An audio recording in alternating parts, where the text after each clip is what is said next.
अस्सलाम वालेकुम नाजरीन, मैं गुफरान बिन याकूब कासमी।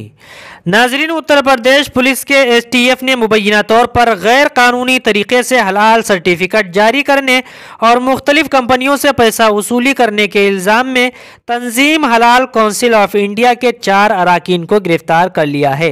इत्तलात के मुताबिक हलाल कौंसिल ऑफ इंडिया को किसी सरकारी तंजीम, हुकूमती इदारों से हलाल सर्टिफिकेशन के इख्तियारात हासिल नहीं है। STF के ज़राए ने बताया कि हलाल India private limited Chennai, Jamiat Ulama Hind हलाल ट्रस्ट दिल्ली, हलाल कौंसिल ऑफ इंडिया मुंबई के जरिए मुख्तलिफ रोजमर्रा की चीज़ों पर हलाल सर्टिफिकेशन की जाती है। इस सिलसिले में 20 नवंबर 2023 को लखनऊ के हजरतगंज थाने में एक मुकदमा भी दर्ज कराया गया था, जिसकी जांच STF को सुपुर्द की गई थी।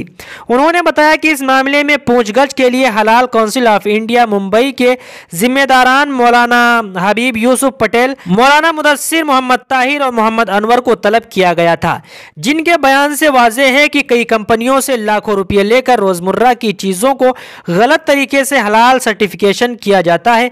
पूछगछ के दौरान यह भी पता चला है कि हलाल कौंसिल ऑफ इंडिया के जरिए गैर कानूनी तौर से हलाल गोश्त और इससे बनने वाली अशिया के अलावा दीगर रोजमर्रा के इस्तेमाल के लिए भी सर्टिफिकेट जारी किया जाता है। इसके लिए इन तंजीमों के पास ना ही कोई लैब है और ना ही ऐसा कोई साइंटिफिक तरीका है जिससे अशिया के हलाल होने को साबित किया जा सके।